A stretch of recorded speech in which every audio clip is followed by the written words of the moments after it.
What is going on, everyone? Badger here. Should have liked and sub, and let's get into this. I know a lot of people are checked out entirely on the Lord of the Rings, Rings of Power. I mean, only 37%, I'm included, actually finished that first season. I wasn't even making videos at the time. I just did it because I was doing the watch parties with Nerdrotic. And hey, sometimes all you need is some friends to go along and watch some horrible slop. That being said, most people didn't finish it. They're still getting a season 2 and probably a 3, 4, and 5. But you got to get through that season 2. And in it, we're hearing that Ciarán Hinds is going to play a dark wizard character. I'm not sure which one that would be, since I've been reliably told that neither Saruman nor Gandalf should be in this. And obviously, that's what they think the stranger is, one of those. And that obviously those aren't dark wizards yet. So who he's playing, I don't know. Let's see. I'm sure in the comments you'll be screaming who he might be playing. But an exclusive from the Irish Times, the mysterious being known as the Stranger is not the only wizard who has come to Middle-earth. For in the mysterious lands of Rhûn, another wizard awaits him.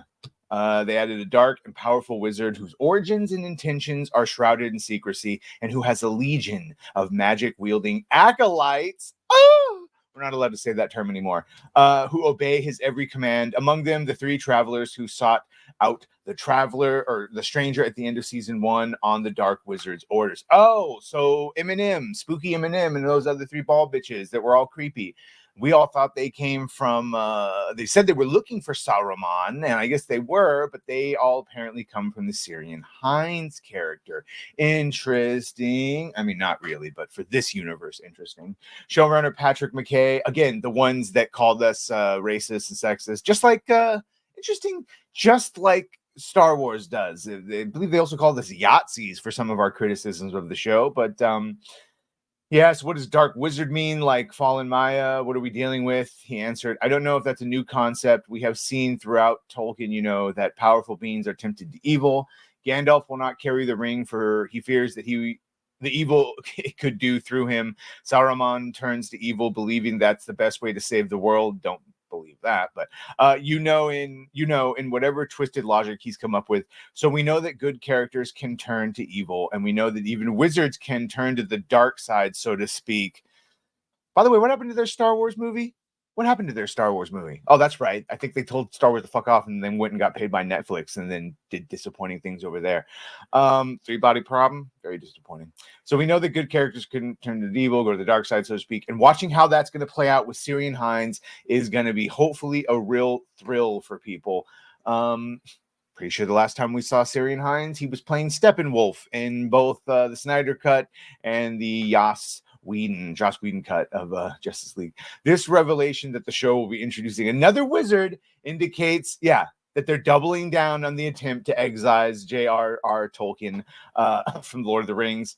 McKay recently admitting that the whole reason he and fellow showrunner J.D. Payne and Amazon MGM Studios chose the Second Age was so that they could do what they pleased. Yes, they said it would be ad-libbing, i.e. making shite up.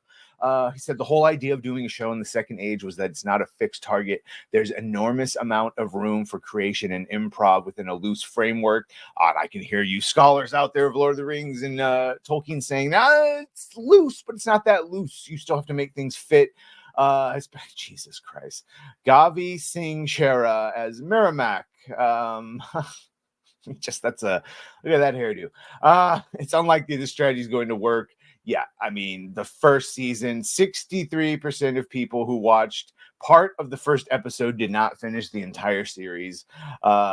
Pointed out, of course, by Hollywood Reporter, while Amazon, like other streamers, provides only limited data, and internally, it held information even more closely than the usual series. Sources confirmed that The Rings of Power had a 37% domestic completion rate. That's what we said. Overseas, it reached a 45%. And as many people have said before, a 50% completion rate would be solid but not spectacular, according to insiders. So it didn't even hit solid but not spectacular. I think 45 is still rather underwhelming. And just even in the Nielsen ratings, the show just continued to drop and drop and drop. All the way to it, not much like Acolyte, not even being in the top 10 by the time it got to its finale. You can see here, and that finale had 340 million. The Acolyte had 335. So very similar results from Acolyte to Rings of Power. And it seems like that's the results you get when you take established canon, ruin it with shitty, like ideologically possessed characters, diversity for the diversity's sake. And well, we see where that gets you. Go woke, go broke. Let me know what you think of all this. Be sure to like, share, and sub. You gonna give the second season a second chance or a first chance from the second chance for the entire series on the second season? Oh, I know words. Make sure to like, share, and sub. If you have done that, thank you. If you're gonna do that, thank you. Well, bye.